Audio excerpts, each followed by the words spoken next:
हाँ तो बस आ गया, देखना जरा उस पे मोबाइल में आ गया। ठीक भाई, सभी को राम राम। अब ऐसे बोलना पड़ेगा ना, सब बोलते हैं आकर के, सारे टीचर्स आकर के बोलते हैं कि सभी को नमस्कार, कि हम पढ़ रहे थे ये ऐसा ऐसा। तो आज दशहरा है, दशहरे की आपको सभी को बधाइयां, शुभकामनाएं। हाँ अच्छा, इसको चालू कर लें। हाँ ये तो बात सही है। अब ठीक है, उजाला सा हो गया, सवेरा हो गया, क्यों? चलो हाँ, तो भाई सभी को दशहरे की बधाइयां, शुभकामनाएं। प्रभु राम की कृपा आप पर बनी रहे।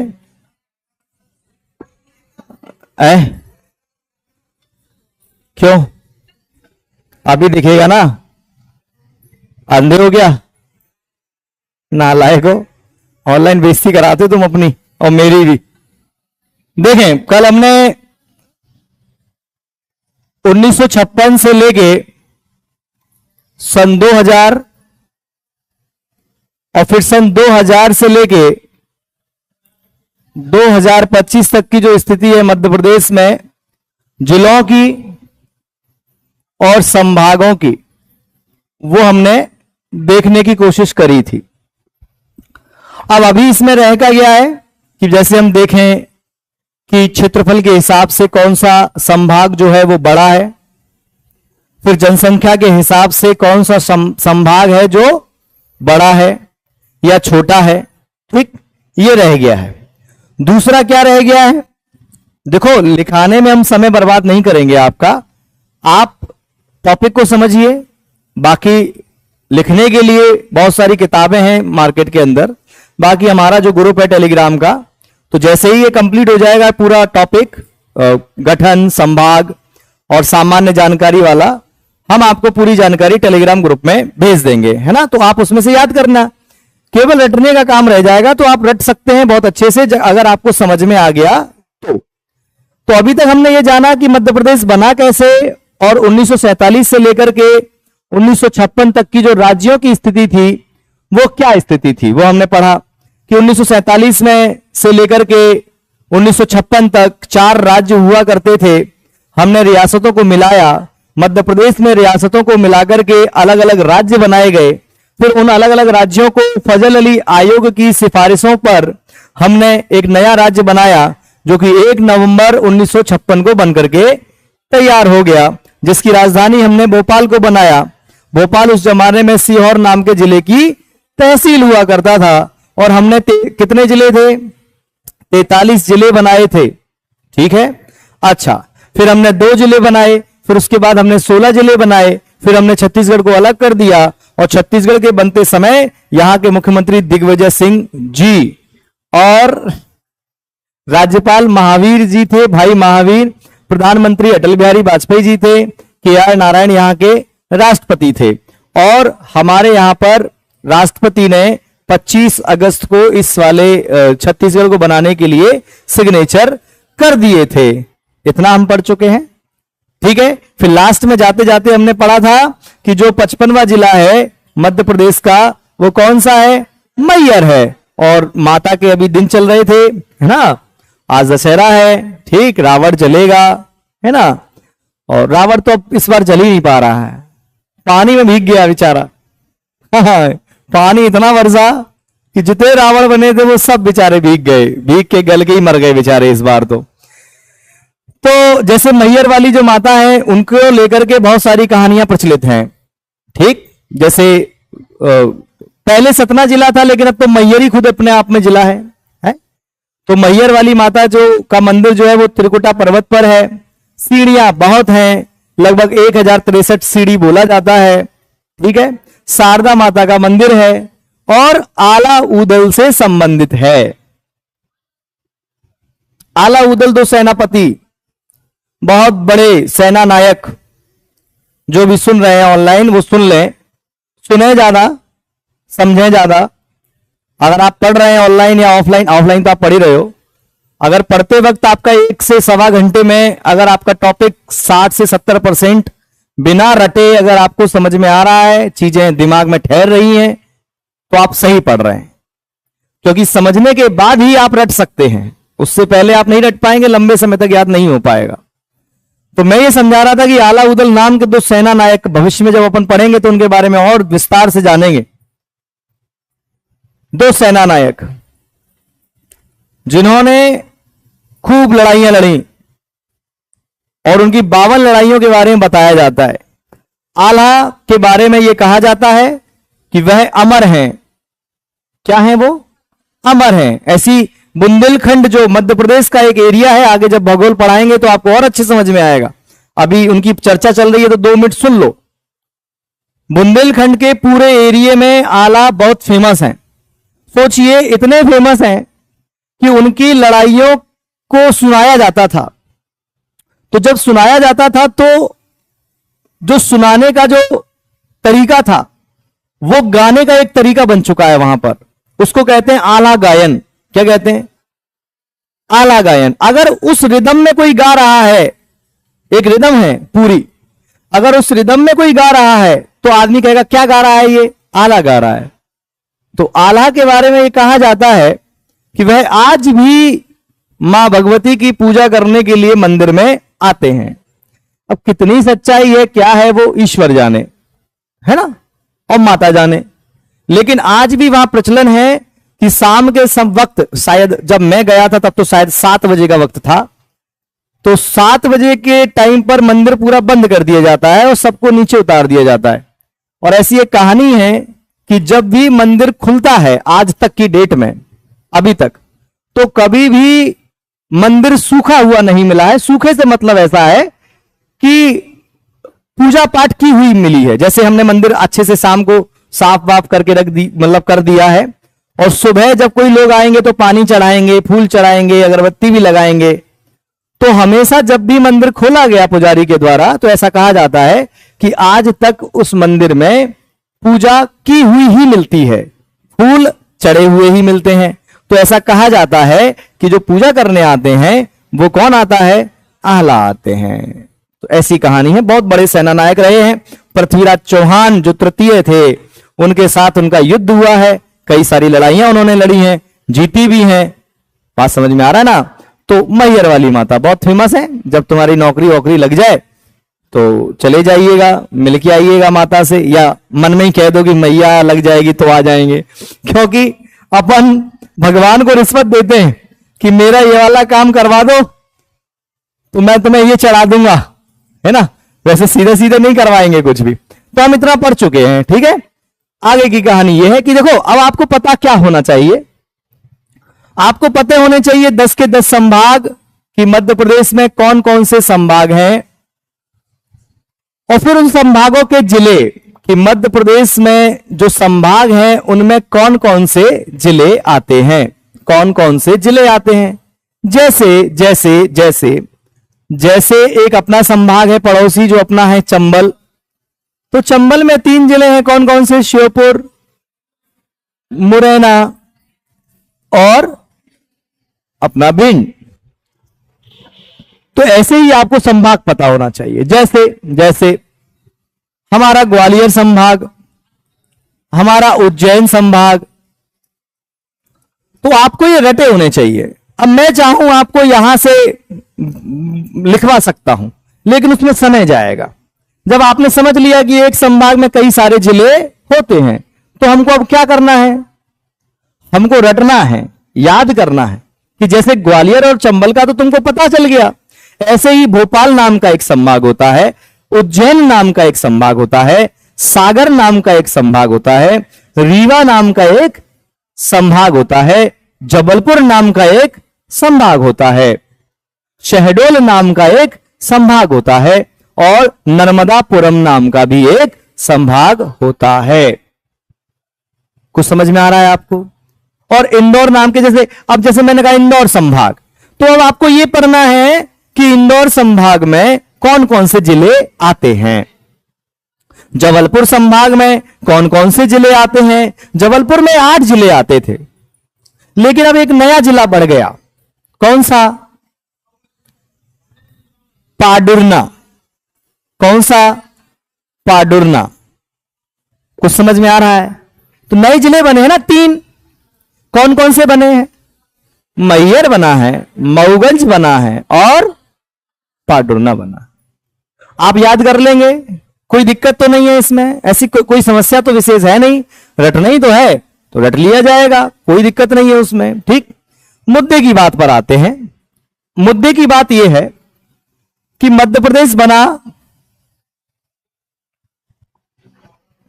सन, कौन सा मध्य प्रदेश है ये, 2000 वाला या 1956 वाला? ये 2000 वाला। तो यहां से यहां तक की दूरी क्या थी? 605। यहां से यहां तक की दूरी क्या थी? 800। बहुत बढ़िया, बहुत बढ़िया, बहुत बढ़िया। 870। अच्छा, यहां से यहां तक कौन सा राज्य था? उत्तर प्रदेश। कौन सा राज्य था? यहां से यहां तक कौन सा राज्य था? राजस्थान। कौन सा स्थान? राजाओं का जो स्थान है वह राजस्थान है। ठीक, और यहां पर कौन सा राज्य था? गुजरात। ठीक है, और यहां से कौन सा राज्य चलेगा? महाराष्ट्र। और यहां से कौन सा राज्य था? छत्तीसगढ़। बहुत बढ़िया, बहुत बढ़िया। क्लियर है क्या? अच्छा, बात इतनी सी है कोई भी पेपर की, जैसे मैं एमपी पढ़ा रहा हूं आपको, तो आपके जो है वो सामान्य क्वेश्चन गलत नहीं होने चाहिए। जो आप सरल क्वेश्चन, जैसे किसी ने आपसे पूछ लिया उत्तर से दक्षिण तक की दूरी और आप यही गलत करे आए, तो आप सिलेक्शन से वैसे ही बाहर हैं। एक चीज जान लो, जो भी पढ़ रहे हैं, आपकी नौकरी जो है वो सरल प्रश्नों के गलत होने से रुकेगी। पेपर आपका सरल प्रश्नों के गलत होने से रुकेगा, कठिन प्रश्नों के गलत होने से किसी का सिलेक्शन नहीं रुकता है, क्योंकि कठिन जो है वो सबके लिए कठिन है, लेकिन जो सरल है वो भी सबके लिए सरल है। अब आपने तो सरल गलत कर दिया।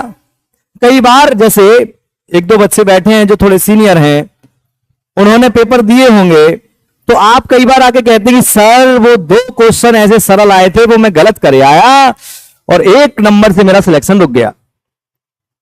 तो वो जो 2-3 प्रश्न जो होते हैं, जो सरल होते हैं लेकिन गलत हो जाते हैं बाय मिस्टेक, धोखे धड़ाके से, तो वो गलत नहीं करना है। जो सरल है वो कैसे कतई गलत नहीं करना है। तो अभी हम जो पढ़ रहे हैं ना, वो बहुत इजी सी चीजें पढ़ रहे हैं, तो ये गलत नहीं करना है। एक एग्जाम में उसने इतना टेक्निकल क्वेश्चन पूछा, उत्तर और दक्षिण और पूर्व और पश्चिम से। उसने पूछा कि ये बताइए कि मध्य प्रदेश की उत्तर दक्षिण पूर्व पश्चिम की जो दूरियां हैं उनका अंतर क्या है। मतलब वो सीधा सीधा क्या पूछ रहा है, 870 में से 605 घटा करके क्या आ रहा है ये बता दो। अब जिसको यदि एक भी याद नहीं है, मतलब भूल गया वो, तो वो आंसर नहीं दे पाएगा। अब उसने अगर अंतर पूछ लिया तो आप तुरंत घटा करके तुरंत बता दोगे भाई इतना अंतर है। समझ में आ रहा है कुछ? अच्छा, कल मैंने आपको यह बताया था कि मध्य प्रदेश की उत्तरी अक्षांश स्थिति क्या है और पूर्वी देशांतर स्थिति क्या है। तो कोई बता सकता है? बताओ जरा थोड़ा सा। हाँ बताओ बेटा। हाँ, 21 डिग्री 6 मिनट से 26 डिग्री 30। और पूर्वी देशांतर क्या था? हाँ बताओ जरा, थोड़ा जल्दी बताओ, कोई दिक्कत नहीं है।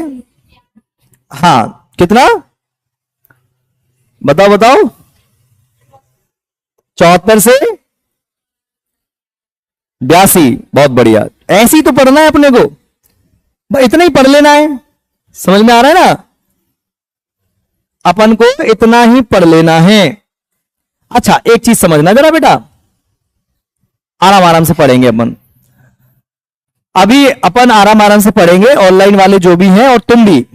1-2 दिन बाद आपको एमपी के 2 लेक्चर मिल जाया करेंगे एक दिन में। एक तो मैं आपको जो पढ़ा रहा हूं वो तो है ही, एक एक्स्ट्रा में रिकॉर्ड करके आपको ग्रुप में और उसमें डाल दिया करेंगे, तो जिससे सिलेबस जो है वो ज्यादातर अपना कैसा हो जाए, कवर हो जाए। मैं ये समझाना चाह रहा हूं अब आपको, मध्य प्रदेश की जो सीमा है वो अन्य राज्यों से लग रही है,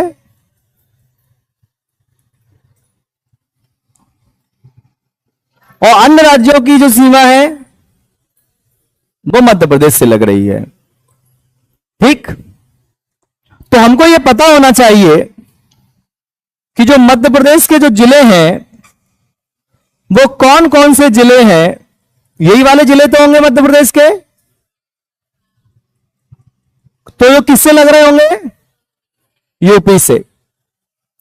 और यहां के कौन कौन से जिले हैं जो किससे लग रहे होंगे, और यहां के कौन कौन से जिले महाराष्ट्र से लग रहे होंगे, और इधर के कुछ जिले गुजरात से, और इधर के कुछ जिले राजस्थान से टच कर रहे होंगे, लग रहे होंगे। क्लियर है क्या? हमको ये पता होना चाहिए, हमको ये याद होना चाहिए। ये सरल प्रश्नों की कैटेगरी का एक प्रश्न है। जैसे हम अपना बात करते हैं पहले, ठीक, यहां पर एक जिला है जिसको हम कहते हैं मुरैना।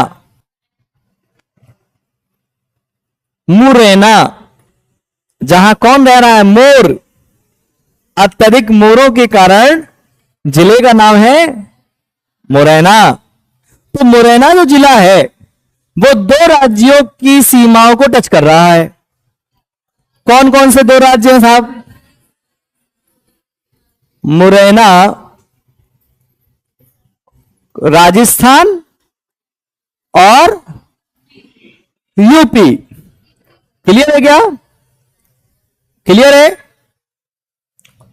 यहां एक जिला है, यहां ऐसा बीच में। तो जब बीच में है तो इधर तो कौन सा राज्य है? ये कौन सा राज्य है? ये तो यूपी है। तो यूपी की सीमा इधर टच हो रही नहीं हो रही। और इधर कौन सा राज्य है? राजस्थान। तो इधर कौन सा राज्य टच हो रहा है? राजस्थान। तो ये जो बीच में, बिल्कुल एकदम बीच में जो जिला है उसको हम जानते हैं शिवपुरी के नाम से। तो शिवपुरी जिला भी कितने कितने कितने राज्यों से टच हो रहा है? कितने राज्यों से टच हो रहा है? 2 राज्यों से। क्लियर है क्या? कोई दिक्कत है क्या इसमें? कोई समस्या?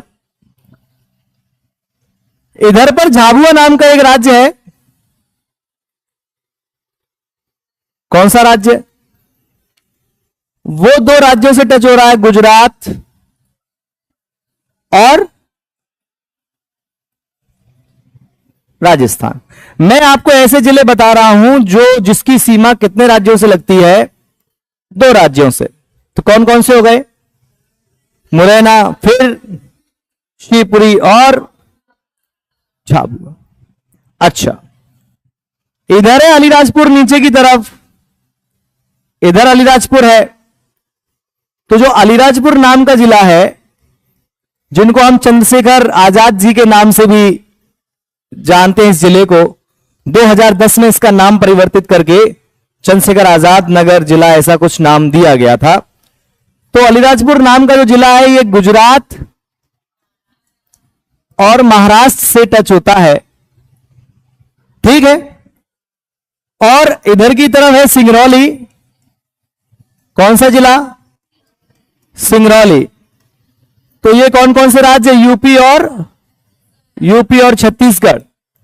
इधर है बालाघाट। बालाघाट तो महाराष्ट्र और छत्तीसगढ़। तो मध्य प्रदेश के ऐसे कौन कौन से जिले हैं जो 2 राज्यों की सीमा को टच करते हैं? बताओ जरा। मुरैना के बाद शिवपुरी के बाद झाबुआ के बाद अलीराजपुर के बाद बालाघाट। ये ना ऐसे चलेंगे, चक्री चला रहे हैं, चक्री ऐसे चलेगी ना, यूं चल रहे हैं, यहां से चलना चालू किया अपन ने ऐसे। क्लियर है क्या? दिक्कत है क्या इसमें? किसी को कोई समस्या? चलो, बालाघाट एक ऐसा जिला है, थोड़ा थोड़ा समझते चलें भाई। मैं बीच बीच में इसलिए ऐसे समझा रहा हूं क्योंकि दिन कम है, तो जितनी इंफॉर्मेशन आपके दिमाग में घुसेगी, जितनी बातें आप सुनेंगे, तो क्या पता कौन सा क्वेश्चन कहां पर मिल जाए। आपका 2 से 3 घंटे का एक लेक्चर ऐसा लिया जाएगा जिसमें मध्य प्रदेश के सबसे महत्वपूर्ण टॉपिक्स को मिक्स करके पढ़ाया जाएगा। मिक्स करके पढ़ाया जाएगा। तो उसमें से आपकी प्रबल संभावना है कि 2 या 4 क्वेश्चन आपको मिलेंगे ही। जैसे मध्य प्रदेश की रिगार्डिंग अगर देखें तो मध्य प्रदेश की नदियां, मध्य प्रदेश के जंगल, मध्य प्रदेश की जनजातियां, मध्य प्रदेश का पर्यटन, मंदिर और महल, ये 4 टॉपिक, और मध्य प्रदेश में पाए जाने वाले राष्ट्रीय उद्यान और टाइगर रिजर्व, ये 4-5 टॉपिक ऐसे हैं कि यहीं से 90% प्रश्न आएगा आपका। लिख के रख लो इस बात को। अब तो ऑनलाइन भी पढ़ा रहे हैं, नहीं आएगा तो बता देंगे बच्चों को, सर आप तो कह रहे थे आ रहा, आज क्या कह रहे हो आप। ये 4-5 टॉपिक है, एक दिन की क्लास में ये चारों टॉपिक का थोड़ा इतना पढ़ लेंगे अपन कि अगर प्रश्न आता है तो अपना प्रश्न लग जाए, क्योंकि उतना डिटेल में पढ़ाने का वक्त अभी है नहीं, बढ़ाएंगे उसको, विस्तार से भी पढ़ाएंगे। तो अभी क्या समझा हम लोगों ने? अरे अभी क्या समझा हम लोगों ने? 2 राज्यों को टच करने वाले मध्य प्रदेश के जिले, पहला ऊपर कौन सा? मुरैना। पहला ऊपर कौन सा? मुरैना। मुरैना के बाद कौन सा है? झाबुआ। शिवपुरी के बाद झाबुआ, अलीराजपुर और बालाघाट और सिंगरौली। क्लियर है क्या? चलिए बहुत बढ़िया, मजा आ गया एकदम। देखिए भाई, मध्य प्रदेश जो है, मध्य प्रदेश के 4 पॉइंट हैं। आपसे कोई पूछता है कि मध्य प्रदेश का सबसे उत्तरी बिंदु कौन सा है, तो आप क्या कह देंगे? आपसे कोई पूछता है कि मध्य प्रदेश का सबसे दक्षिणी बिंदु कौन सा है, तो क्या कहेंगे? बुरहानपुर। बुरहानपुर कब जिला बना था बताओ? बताओ बेटू, आप बताओ बेटू, भूल गए? आप बताओ। हाँ भाई, गंजेड़ियों का स्वर्ग कहते हैं बुरहानपुर को। काय का स्वर्ग? काय का? गंजेड़ियों का। गंजेड़ी समझते हो? है? नहीं समझते? आजकल के नेताओं को देख लो और गंजेड़ियों को देख लो, बराबर है। गंजेड़ी मतलब गांजा पीने वाले, ठीक? गंजेड़ियों का स्वर्ग कहते हैं। हाँ, तो गंजेड़ियों का स्वर्ग क्यों कहते हैं? क्यों कहते होंगे? क्योंकि यहां पर गांजा होता होगा, गांजा अवेलेबल होता होगा। मध्य प्रदेश 1 नंबर राज्य है। मध्य प्रदेश में अफीम, मंदसौर नीमच वाला एरिया, भयानक अफीम उत्पादन करते हैं वो जिले, और गांजा उत्पादित होता है इस वाले एरिया में, बुरहानपुर खंडवा वाले एरिया में। और एक और चीज सुन लो, हम लोग सबसे ज्यादा बीड़ी बनाते हैं इस पूरे देश के अंदर, क्योंकि सब जिस पत्ते से बीड़ी बनती है वो पत्ता भी कहां मिलता है? कौन से पत्ते से बनती है बीड़ी? बेहतरीन तेंदू पत्ते से। तेंदू का पत्ता, बढ़िया बीड़ी जलाई ले, माचिस से पिया, तो बीड़ी भी सबसे ज्यादा, कोई दिक्कत नहीं है। डिप्रेशन अपने मध्य प्रदेश के लोगों को हो ही नहीं सकता। ज्यादा डिप्रेशन हो रहा है तो गांजा बुरहानपुर चले जाओ, और हो रहा है तो मंदसौर चले जाओ, और हो रहा है तो बीड़ी तो अपन उत्पादित कर ही रहे हैं। चलिए, मध्य प्रदेश का सबसे उत्तरी बिंदु मुरैना, सबसे दक्षिणी पॉइंट बुरहानपुर, सबसे पूर्वी बिंदु कौन सा है? सिंगरौली, सबसे पश्चिमी बिंदु कौन सा है? अलीराजपुर। तो मध्य प्रदेश के 4 पॉइंट हैं। जैसे सिंधु घाटी सभ्यता मैंने जब आपको पढ़ाई थी, तो सिंधु घाटी सभ्यता के मैंने 4 पॉइंट बताए थे कि इससे ऊपर सिंधु घाटी सभ्यता कहीं नहीं है। तो ऐसे ही मध्य प्रदेश के 4 पॉइंट बताएं कि इसके बाद मध्य प्रदेश नहीं आता, भले हो कोई दूसरा राज्य आता हो, लेकिन मध्य प्रदेश नहीं आता। क्लियर है क्या? मध्य प्रदेश नहीं आता। चलिए, ऐसे चलना चालू करें अपन इस तरफ से, यहीं चलने की दूसरी स्लाइड पे चल लेते हैं। हाँ, दूसरी पे चल लेते हैं, हमें तुम्हारी चिंता है लाला।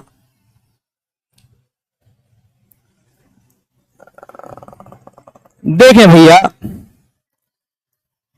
यहां से चलेंगे तो मिलेगा मुरैना, श्योपुर। सुनना, अगर ऑनलाइन जो ले रहा है क्लास, अगर लिखने में दिखने में अगर सही नहीं लग रहा है तो सुनो ध्यान से। मुरैना, श्योपुर, फिर यहां कौन सा जिला था? शिवपुरी। क्लियर है क्या? ऐसे चालू हो जाएंगे अपन। मुरैना, श्योपुर। अब मैं एग्जैक्ट तो नहीं बना रहा हूं आपको, ठीक है, लेकिन फिर भी सुन लो। मुरैना, श्योपुर, गुना, राजगढ़, मंदसौर, नीमच, रतलाम, इधर आगरमालवा और इधर है झाबुआ। तो राजस्थान से लगने वाले मध्य प्रदेश के कौन कौन से जिले हैं? मुरैना, श्योपुर, शिवपुरी, यहां तक तो कोई दिक्कत ही नहीं है। गुना, राजगढ़, आगरमालवा, ठीक, राजगढ़, आगरमालवा, मंदसौर, नीमच, और मंदसौर नीमच के बाद रतलाम, झाबुआ। कोई दिक्कत है क्या इसमें? कोई दिक्कत है क्या इसमें? अच्छा, जो गुजरात है, गुजरात से केवल 2 ही जिले लगते हैं, एक तो अपना झाबुआ और एक अपना अलीराजपुर। कोई दिक्कत है क्या इसमें? कितने राज्य हो गए? 2 निपट गए। पहला कौन सा? राजस्थान। दूसरा कौन सा? गुजरात।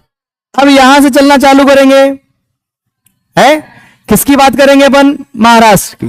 तो जैसे अगर हम महाराष्ट्र की बात करें, इधर अच्छे समझ में आएगा, सीक्वेंस से बता रहा हूं मैं आपको। आपको सबसे पहले कौन सा जिला मिलेगा महाराष्ट्र से जो टच हो रहा है? सबसे पहला जिला जो आपको मिलेगा वो मिलेगा अलीराजपुर।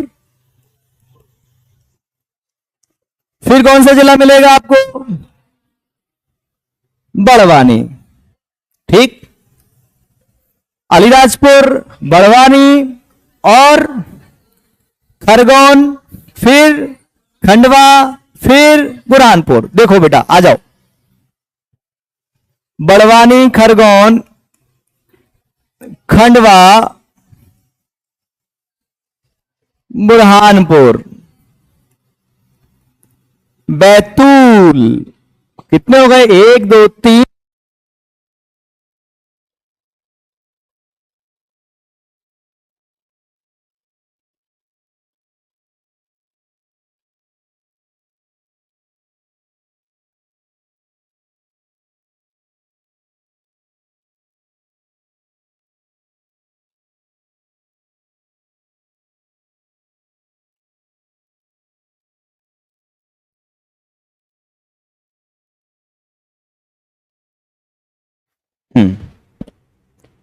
असुविधा के लिए क्या है, आप जब रेलवे स्टेशन पे जाते हो तो यही सब तो आपको सुनने को मिलता है। असुविधा के लिए खेद है। चलिए वापस आइए। बैतूल, बैतूल के बाद छिंदवाड़ा और नया जो बना है पाडुरना। कल बताया था ना पाडुरना।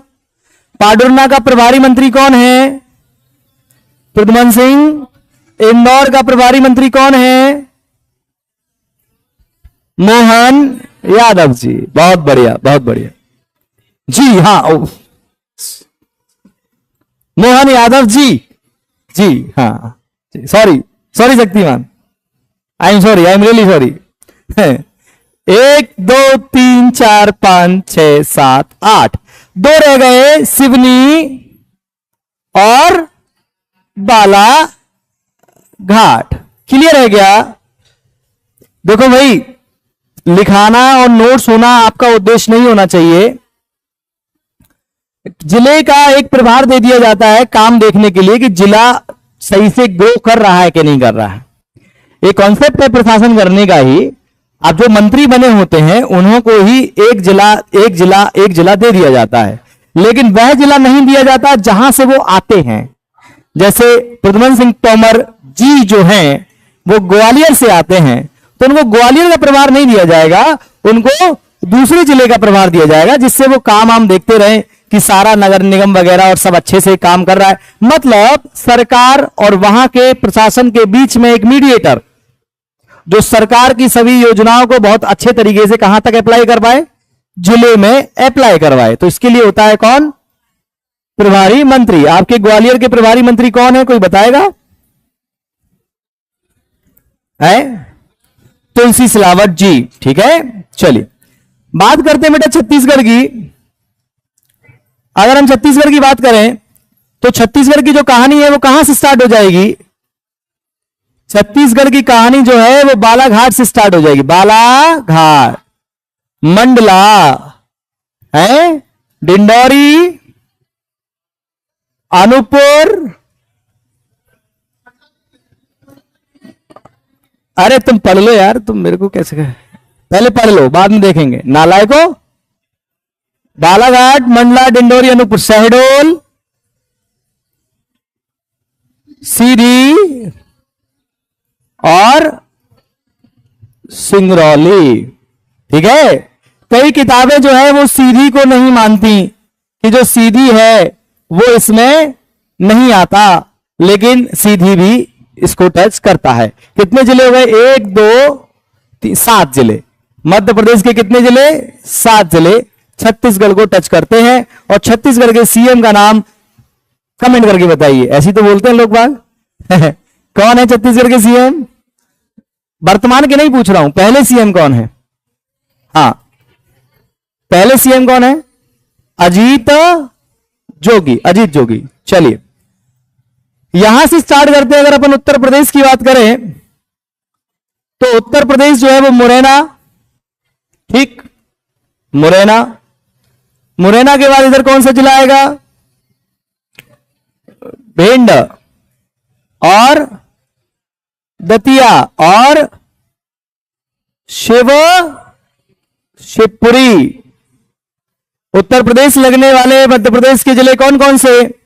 मुरैना, भिंड, दतिया, शिवपुरी। क्लियर है? आगे बढ़े। अच्छा, कोई आपसे अगर पूछता है कि हमारे मध्य प्रदेश में कौन सा राज्य है जिससे, मध्य प्रदेश से लगने वाला ऐसा कौन सा राज्य है जिससे सबसे ज्यादा जिले लग रहे हैं? तो अपना उत्तर प्रदेश। कहां कौन है वहां का मुख्यमंत्री है? हाँ, उनके नाम के आगे जी लगाना पड़ेगा यार। मैंने आपको पढ़ाया था कि जो वहां के मुख्यमंत्री हैं वो किसी पीठ के पीठाधीश्वर हैं। मतलब कौन सा पीठ बताया था मैंने आपको? हाँ, कौन सा संप्रदाय? नाथ संप्रदाय। कौन सा धर्म? शैव धर्म। कौन सी शताब्दी? 10वीं शताब्दी। क्लियर है ना? बाबा गोरखनाथ। क्लियर है क्या? चलिए आगे बढ़ते हैं। शिवपुरी, अशोकनगर, सागर, निवाड़ी और छतरपुर। ठीक, और छतरपुर के अलावा कौन सा है? आपने सुना होगा रीवा, पन्ना, सतना, मऊगंज, सीधी और सिंगरौली। क्लियर है? क्लियर है? क्लियर है? चल, यहां पर जो मुरैना है ये मैं आपको पहले पढ़ा चुका हूं कि मध्य प्रदेश के कौन कौन से जिले 2 राज्यों को टच कर रहे हैं। ठीक, हमको ये पता होना चाहिए कि हमारे आसपास के जो राज्य हैं वहां के कुल मिलाकर के जो मुख्यमंत्री वगैरह हैं वो कौन है, वहां के राज्यपाल कौन है, याद कर लेना भाई साहब। आप भी जो भी 2 4 5 लोग ऑनलाइन देख रहे हैं, ठीक है। हमको आसपास के राज्यों के बारे में, राज्यों के जिलों के बारे में, राज्यों के मुख्यमंत्री और राज्यपाल के बारे में पता होना चाहिए कि जैसे उत्तर प्रदेश का राज्यपाल कौन है बताइए? आनंदीबेन पटेल। तो आपको उनके बारे में पता। राज्य और राज्य के मुख्यमंत्री और राज्यों के राज्यपाल तो आपको पूरे देश के पता होना चाहिए। क्लियर है क्या? चलिए आगे बढ़ते हैं। हाँ तो भाई बताओ, उत्तर प्रदेश से लगने वाले मध्य प्रदेश के जिले कहां से चालू हुई थी कहानी? मुरैना से। नीचे कौन सा था? भिंड। फिर दतिया, शिवपुरी, अशोकनगर, फिर सागर, निवाड़ी, टीकमगढ़, रीवा, पन्ना, सतना। ये 3 जिले एक साथ चलते हैं। रीवा, पन्ना, सतना। सीधी सिंगरौली जो कैसी है, सीधी है। सिंगरौली कैसी है, क्योंकि सीधी से ही अलग हुआ था कौन सा जिला, सिंगरौली। सिंगरौली कब बना था जिला, अब मर गए, 2008 में बना था। कहां से अलग हो गए, सीधी से अलग हो, तो इसलिए बोला सीधी सिंगरौली। सिंगरौली कैसी है, सीधी है, सीधी से अलग होके बनाया ना। अच्छा, फिर क्या था, सीधी, सिंगरौली और शहडोल, अनूपपुर, डिंडौरी, मंडला, बालाघाट। फिर क्या था, बालाघाट, सिवनी, पाडुरना, छिंदवाड़ा, बैतूल, यही तो था। बुरहानपुर, खंडवा, बड़वानी, खरगोन और अलीराजपुर। फिर क्या था, अलीराजपुर, झाबुआ। फिर क्या था, मंदसौर, नीमच, रतलाम, आगर मालवा, राजगढ़, गुना, यही तो था है? फिर ऊपर गए, गुना के ऊपर शिवपुरी और मुरैना। ले पूरा चक्कर हो गया, घूम लिया अपन ने मध्य प्रदेश। अच्छा, मैं ये कह रहा था आपसे कि ये तो जिले जो है वो ये दूसरे राज्यों की सीमाओं पर हैं, तो कुछ जिले तो बीच में है ना, जैसे ग्वालियर है। तो जो ग्वालियर है, ग्वालियर की सीमा तो दूसरे किसी भी राज्य से नहीं लगती। तो ऐसे कितने जिले हैं, तो कहना ऐसे 18 जिले हैं। कितने जिले हैं ऐसे, ऐसे 18 जिले हैं जिनको बोला जाता है अंतःवर्ती जिले, मतलब जो किसी भी राज्य से नहीं लगते। कितने जिले नहीं लगते, 18 जिले किसी भी राज्य से नहीं लगते। बाकी के जिले किसी ना किसी राज्य से टच होते हैं। अरे कछु पल्ले पड़ रहा है तुम लोगों के, ऐसे ही बैठे हो तुम लोग। हाँ, क्लियर है ना, मामला क्लियर है। चलो, अपन अपना यूट्यूब चैनल बना रहे हैं ये एमपी कपिल के नाम से, तो हो सके तो आप इसको देख लीजिएगा, क्योंकि आने वाला जो वीडियोस वगैरह है वो इसी पर जाएंगे। नहीं आ रही समझ में? हाँ, अभी कल ही उसको बनाया है, तो हमको बनाना बुनूनू तो आता नहीं है, इतने अपन टेक्निकल नहीं है, फिर भी हम कछु ना कछु करते रहे वहां मोबाइल में, सो बन के तैयार होगा वो। ठीक है, सो अब जाए कैसे क्या करो जाए वो सुबह हम करेंगे जब 2-4 दिना में, तो तुम्हें बता दी जाएगी। तो नाम कपिल एमपी या एमपी कपिल के नाम से है, तो आप उसको आप उसी पे आएगा, मतलब आगे का जो मटेरियल है। तो ठीक है, इस पे भी है, पीआर डिफेंस एकेडमी पे भी चलेगा और उस पे भी चलेगा ही। ठीक ठीक, चलिए, क्योंकि वो अकाउंट हमारे पास रहेगा तो हम कभी भी कुछ भी बना दिया करेंगे कि आज है गांधी जयंती दोस्तों, महात्मा गांधी को हैप्पी बर्थडे। 2 अक्टूबर को हुआ था बर्थडे, दिन शनिवार 1869, जिला जगह पोरबंदर गुजरात वर्तमान का। महात्मा गांधी के बारे में 2-4 बातें कह दी आपसे, है ना। अभी परसों के दिन यूनेस्को, जो मैंने आपको इतनी बार पढ़ाया है, कम से कम 1 लाख बार पढ़ाया है, यूनेस्को ने अपने यहां की एक साइट को अपना बायोस्फीयर रिजर्व घोषित किया। तो उसकी लिस्ट में भारत के 13 हो चुके हैं। कितने? 13।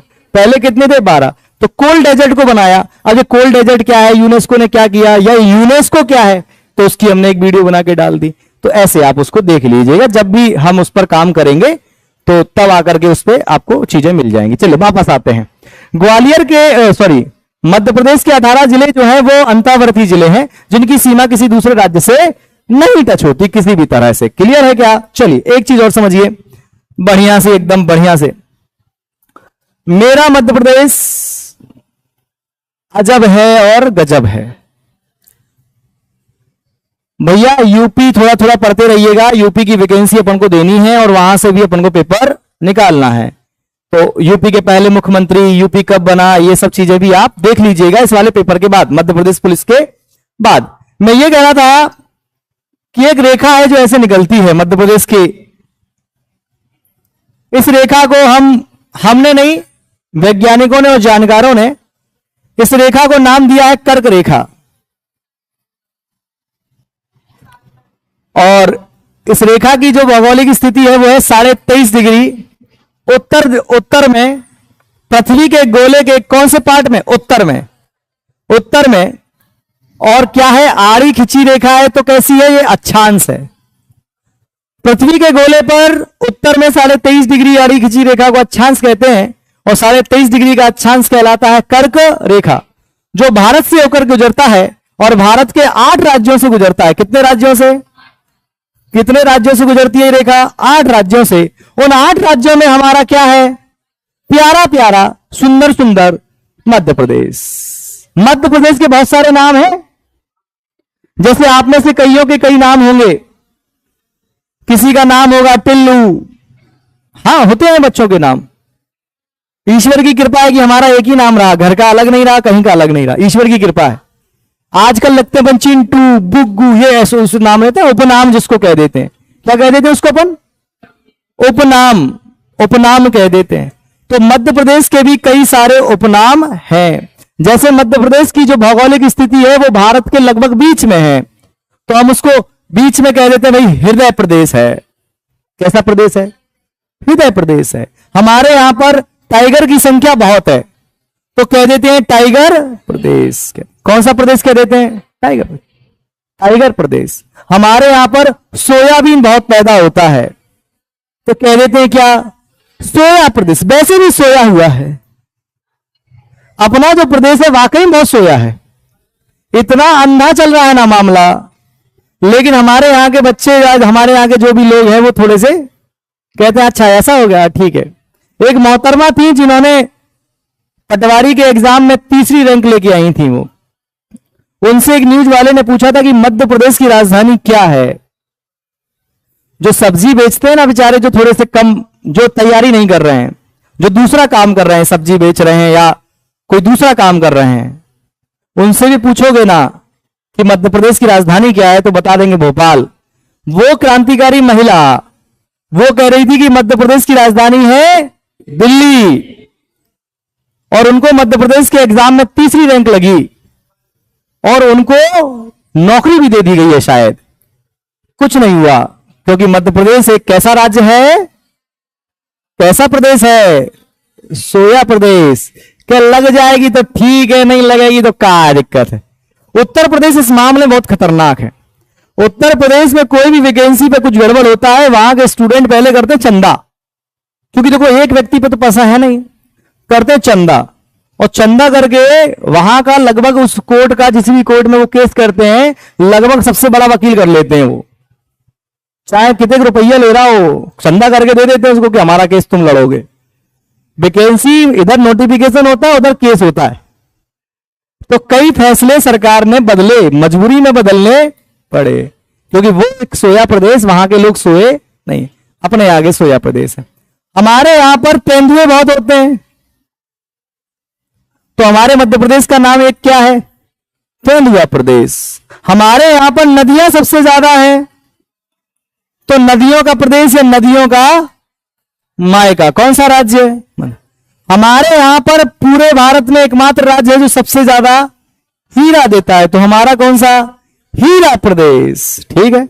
हमारे यहां पर सबसे ज्यादा भेड़िए हैं, तो कौन सा प्रदेश? हाँ, आपको मालूम है कि हमारे देश के यशस्वी प्रधानमंत्री नरेंद्र दामोदर दास मोदी विश्व गुरु जी, हाँ, तो उन्होंने अपने बर्थडे के दिन, हैप्पी बर्थडे टू यू, अपने बर्थडे के दिन 17 सितंबर को, अभी कुछ साल पहले, 2-3 साल पहले, चीतों को हमारे प्रदेश में जगह दी, उनको घर दिया। चीता भी कह रहे होंगे थैंक यू मोदी जी, धन्यवाद मोदी जी हमें घर देने के लिए। तो उन्होंने चीता हमारे राज्य में छोड़े गए, तो इस वजह से हमारे राज्य को कौन सा प्रदेश भी कहते हैं?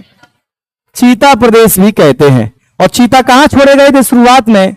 कूनो, श्योपुर, आपके पास का जिला है श्योपुर, आपके मुरैना चंबल संभाग का जिला है श्योपुर, तो श्योपुर में वो चीता छोड़े गए थे। ये इतना बात समझ में आया आपको? क्लियर है क्या? हमारे यहां पर सबसे ज्यादा गिद्ध भी हैं। क्या है? गिद्ध भी हैं। हमारे यहां पर सबसे ज्यादा कौन रहता है? जनजातियां रहती हैं, तो जनजातियों का प्रदेश भी मध्य प्रदेश, गिद्धों का प्रदेश भी मध्य प्रदेश, भेड़ियों का प्रदेश भी मध्य प्रदेश, नदियों का प्रदेश भी मध्य प्रदेश, ये इसके उपनाम है, अलग अलग अलग अलग अलग अलग। क्लियर है क्या? अच्छा, मध्य प्रदेश से गुजरती है कर्क रेखा। कोशिश करूंगा कि जिन जिन जिलों से कर्क रेखा गुजर रही है वो आपको याद कराया जाए, इधर ही बने रहिए मेरे साथ हैं। आज तक पर देखें, एक मंत्र है, इसको आप याद कर लेंगे तो आपको कर्क रेखा पर स्थित मध्य प्रदेश के जिले याद हो जाएंगे। रहुआ राशि, भवरासा, दमजब कटनी, उमरासा। अब आप पूछेंगे कि सर ये मंत्र क्या है, तो हम कहेंगे इस मंत्र को याद करने से कर्क रेखा पर स्थित मध्य प्रदेश के जिले याद हो जाते हैं। जैसे कौन कौन से? हां, रहुआ राशि, भवरासा, दमजब कटनी, उमरासा, इसको याद कर लेना। घर पे गए ना घर वालों के सामने कि माता जी, वो कहें क्या? रहुआ राशि, भवरासा, दमजब कटनी, उमरासा। एक आएगा चाटा उड़ता हुआ कि पागल हो गई है क्या, क्या बात करती है? कहना ना ना, बात नहीं, याद करने का तरीका है। याद देखो, पढ़ाई इतनी इंटरेस्टिंग है ना बेटा, अगर आप उसको अपने हिसाब से थोड़ा सा बनाना चाहें। आप अगर कोई युद्ध याद कर रहे हैं तो युद्ध के शासक अगर याद नहीं हो रहे तो उन शासकों को अपने मोहल्ले में बना दो। हां, जैसे आप पानीपत की पहली लड़ाई याद कर रहे हैं, पहली बार पढ़ रहे हैं, तो आप बना दीजिए, किसी को बाबर बना दीजिए, किसी को जिसको हराना है उसको इब्राहिम लोदी बना दो, और अपने घर को कह दो ये है पानीपत का मैदान, आज शाम को होगा पानीपत का युद्ध पहला वाला, जिसमें हमारे पिताजी आएंगे, सामने से चाचा आएंगे इब्राहिम लोदी, फिर होगी लड़ाई। तो आप याद करिए, आपको जैसे याद नहीं हो सकता, शाहजहां बना दो किसी को मोहल्ले में कि ये रहा शाहजहां, यही बनवाएगा ताजमहल। नहीं आ रहा समझ में? चीजें याद हो जाएंगी। कोई बलशाली है, कोई ऐसा है, कोई बुद्धिमान है, बना दो उसको चाणक्य। अरे चाणक्य आदमी है, इसी ने लिखा अर्थशास्त्र। फिर देखो आपको याद होने का तरीका है ना। चलिए, राशि जो होता है, तो बताए कोई? रतलाम, राशि रतलाम, उसे उज्जैन, नालाय को, उमरिया इधर है, इधर है उमरिया। रउआ है, आगर, मालवा, रासे, अच्छा, रउआ राशि, भवरा, सा, रायसेन अपन उधर पढ़ लेंगे, इसको पढ़ लो राजगढ़। सी से सीहोर, भा से भोपाल, वा से विदिशा, और रा से और सा से सागर, दम से दमो, जब से जबल का पुर, कटनी तो कटनी है, उमरा, उमरिया, और सा शहडोल। तो इतने जिलों से निकलती है कर्क रेखा। भारत के कितने राज्यों से गुजरती है?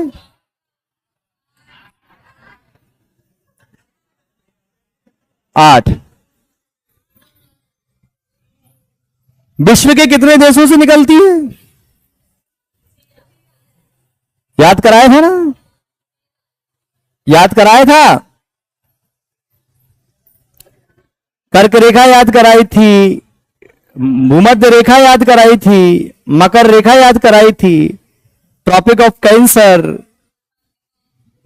और अपना ट्रॉपिक ऑफ कैप्रिकॉर्न और इक्वेटर, तीनों के बारे में आपको डिटेल में बताया था।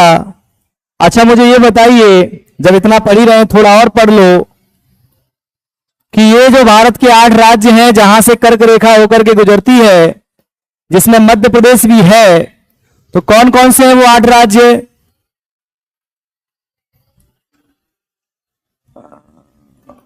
और और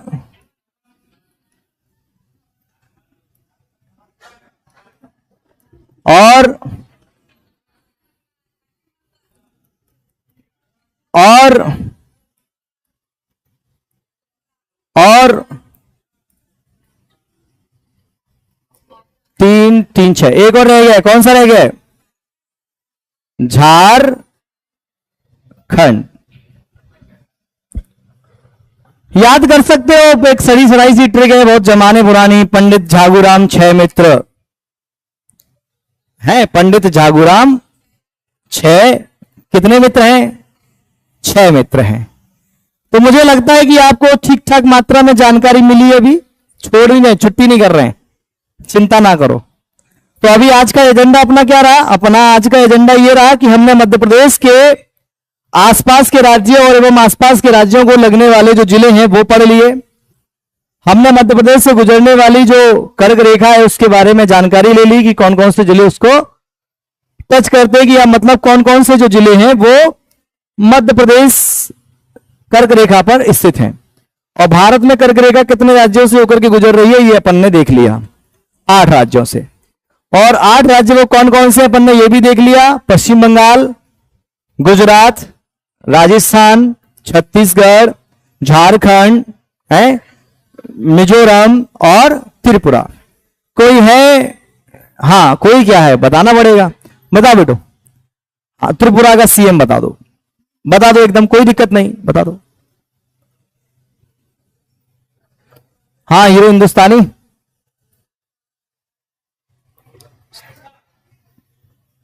हाँ, अच्छा ये बताओ, कायदे से नौकरी किसकी लगेगी? अभी कायदे से मान लो कि इस क्वेश्चन पे नौकरी का फैसला हो रहा है, तो किसकी लगेगी? जिसको मणिक सा पता। याद करके रखो बेटा, मैं आपको बार बार समझा रहा हूं कि आपका जो पेपर है वो केवल और केवल आपके सरल प्रश्नों से ही रुकेगा, अगर रुकेगा तो। क्लियर है? आगे बढ़े, थोड़ा सा पढ़ लें, थोड़ा सा और पढ़ लें। हाँ, अभी तो 1 घंटा हुआ होगा, देखना कितना चल रहा है वीडियो में, देखना कितना घंटा चल, टाइमिंग देखना कितना चल रहा है। 1 घंटा हो गया होगा क्या? देखें,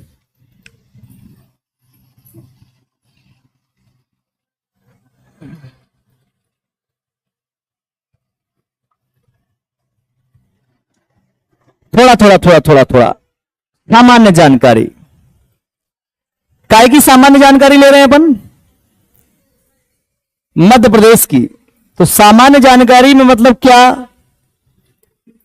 सामान्य जानकारी में मतलब जैसे मध्य प्रदेश का भूगोल जो है वो, जैसे मध्य प्रदेश की अक्षांश स्थिति हम पढ़ चुके हैं, मध्य प्रदेश की देशांतर स्थिति हम पढ़ चुके हैं, पढ़ चुके, तुम्हें लिखना नहीं है अभी कुछ, पढ़ चुके हैं। मध्य प्रदेश की जलवायु कैसी है, मध्य प्रदेश की वर्षा का क्या महत्व है, मतलब बारिश वगैरह कैसी क्या हो रही है। मध्य प्रदेश की राजनीतिक स्थिति की बात करें अगर, ये तो हम पढ़ चुके हैं ना, थोड़ा थोड़ा जान रहे हैं, फिर डिटेल में जब टॉपिक पढ़ेंगे तो हम बता देंगे आपको। राजनीतिक स्थिति में जैसे लोकसभा, राज्यसभा और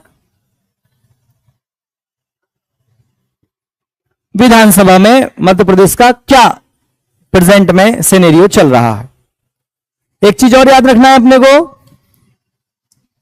देखो मैं आपको ये टॉपिक इसलिए बताता हूं कि ताकि आप मेरा इंतजार ना करें कि मैं पढ़ाऊंगा, आपको मैंने बता दिया है कि ये होता है, तो आप खुद से भी पढ़ सकते हैं, है ना? समझ में आ रहा है ना? जैसे मैं आपको एक उदाहरण देता हूं कि देखो, मध्य प्रदेश में लोकसभा की कितनी सीट है, राज्यसभा की कितनी है, और विधानसभा की कितनी है 230। तो क्या जब छत्तीसगढ़ अलग नहीं हुआ था तब भी यही स्थिति थी क्या? तो जब छत्तीसगढ़ अलग नहीं हुआ था तो इनकी स्थिति क्या थी, यह हमको पता होनी चाहिए।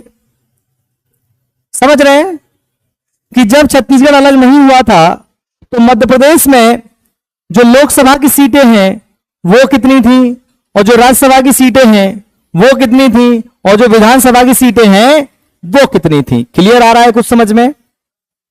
अरे कुछ पल्ले पड़ रहा है आपको? जैसे मैंने कल आपको बताया था। अच्छा, एक चीज और कि मध्य प्रदेश में जो लोकसभा की सीटें हैं, मध्य प्रदेश में जो लोकसभा की सीटें हैं टोटल कितनी है? 29। उसमें से एससी के लिए कितना है और एसटी के लिए कितना? एक चीज समझ लीजिए जरा ध्यान से, जो ऑनलाइन पढ़ रहे हैं वो भी, या जो पढ़ेंगे, जो चुनाव लड़ा जाता है ना उसमें भी आरक्षण है, ठीक? और वो जो आरक्षण है वो केवल 3 प्रकार का है, या तो एससी सीट होगी, या एसटी होगी, और या फिर जनरल होगी। बीच में और कोई आरक्षण नहीं है। समझ में आया? समझ में आया? समझ में आया कि अगर लोकसभा के चुनाव हैं या विधानसभा के चुनाव हैं विधायकों के, तो या तो सीट जो होगी एससी होगी, या एसटी होगी, या जनरल सामान्य। 3 प्रकार का आरक्षण है, एससी एसटी और सामान्य। अब आप में से 1-2 लोग सोच रहे होंगे कि सर आप ऐसा कह रहे हो, जब चुनाव होता है तो 3 तरह का आरक्षण है। अब हमारे गांव में तो चुनाव हुआ था सरपंची का, लेकिन वहां तो जो सीट थी वो तो ओबीसी भी थी। कैसे? तो वो ऐसे था बेटा। अच्छा, अभी इसमें प्रेजेंट में महिलाओं की अलग से कोई आरक्षण नहीं होता। इसलिए मैंने कहा क्या होता है, एससी एसटी या फिर सामान्य। विधानसभा और लोकसभा के चुनाव में महिलाओं का कोई आरक्षण नहीं। लेकिन मोदी जी ने अभी कुछ दिन पहले, कुछ महीनों पहले एक बिल पास किया, नारी शक्ति कुछ ऐसे कुछ करके किया था ना, जिसमें कहा गया कि हम कितना % आरक्षण देंगे महिलाओं को, 33% ऐसा कुछ देंगे। तो अभी नहीं मिला है वो, तो उन्होंने, महिलाओं ने पूछा कब देंगे, तो उन्होंने, देखो मोदी जी जो है ना वो विजनरी आदमी है। उनका कोई भी काम वर्तमान में नहीं होता है, उनका कोई भी काम होता है भविष्य में। जैसे उन्होंने एक बार कहा कि हम किसानों की आय को दुगना करेंगे।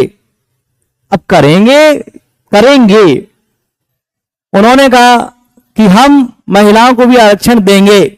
बिल पास हो चुका है लेकिन अभी इंप्लीमेंट नहीं है। अभी आरक्षण मिला तो लोगों ने पूछा कब, तो उन्होंने कहा भी रुको, रिपोर्ट तो तैयार हुआ, ऐसी देने क्या, तो कब मिलेगा, तो 2029 में शायद मिल जाए। तो फिर 2-4 जानकारों ने पूछा कि आप ये बताइए कि जब 2029 में मिलना है तो अभी से पास क्यों करके क्यों रख दिया। 2023 में शायद पास किया गया था इस बिल को। तो मैं ये समझा रहा हूं कि जो लोकसभा और विधानसभा वगैरह के जो चुनाव होते हैं उसमें जो आरक्षण है वो कितने प्रकार से चलता है, 3 प्रकार, या तो एससी होगा, एसटी होगा, और या सामान्य होगा। तो हमारे मध्य प्रदेश में भी ऐसे ही है, एससी एसटी और सामान्य। एससी के लिए जो है वो 4 सीट रिजर्व है, एसटी के लिए जो है 6 सीट रिजर्व है, बाकी की जो 19 सीटें हैं वो किसके लिए है, सामान्य के लिए। हम बात कर रहे हैं किसकी, लोकसभा की। तो यही सेम सिनेरियो कहां पर है, विधानसभा में। विधानसभा में टोटल सीट कितनी है वर्तमान में, 230। तो उसमें से भी कितने डिवीजन होंगे, 3। और अगर महिलाओं का आरक्षण होता तो महिलाओं के लिए भी कुछ सीट फिक्स कर दी जाती कि इतनी सीट पर महिलाएं लड़ेंगी ही। जैसे जैसे जैसे थोड़ा ओवर हो रहा हो तो पचा लेना, कोई दिक्कत नहीं है। और जो चीज समझ में ना आए वो मुझसे आप पूछ सकते हैं, जो ऑनलाइन पढ़ रहे हैं वो भी पूछ सकते हैं। ग्रुप में मेरा नंबर पड़ा हुआ है, व्हाट्सएप पे आप मैसेज भेज करके मुझसे क्वेश्चन कर सकते हैं, कोई दिक्कत वाली बात नहीं है, घर की बात है। जो लोकल लेवल के चुनाव होते हैं ना बेटा, लोकल लेवल के जैसे पंचायत के और जैसे पार्षद के, शहर वाले नगर निगम के सरपंच और पार्षद के चुनाव जो होते हैं उसमें आरक्षण अलग है, उसके लिए अलग नियम है। उसमें आरक्षण चलता है कैसा, एससी, एसटी, महिला और ओबीसी। सामान्य तो वो है ही, सामान्य तो है ही। 4 तरह की सीटें होंगी, ओबीसी भी होती है लेकिन यहां पर ओबीसी को नहीं है। लेकिन ये चुनाव कौन से, लोकल लेवल के, ये लोकल लेवल तक लागू है।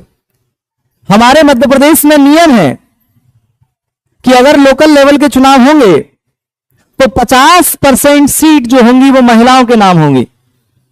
कितनी, मतलब अगर 10 पार्षद बन रहे हैं तो उनमें से 5 सीटों पर कौन लड़ेगा, महिला कैंडिडेट लड़ेंगी। अब वो महिला एससी सीट पर भी लड़ सकती है। जैसे मान लो कोई सीट है वो एससी है, तो पहले आरक्षण किसको मिला, एससी को। फिर इसी सीट को सरकार ने घोषित कर दिया क्या, महिला। मतलब एससी सीट तो है लेकिन किसके लिए रिजर्व है, महिला। तो महिलाओं का भी आरक्षण हो गया और कैटेगरी का भी आरक्षण हो गया। तो जो महिला और जो ओबीसी वाला जो आरक्षण वो लोकल लेवल तक है, अपर लेवल पर ये नहीं है। अपर लेवल पर केवल क्या होता है, एससी या एसटी। कुछ पल्ले पड़ रहा है आपको, पल्ले पड़ रहा है।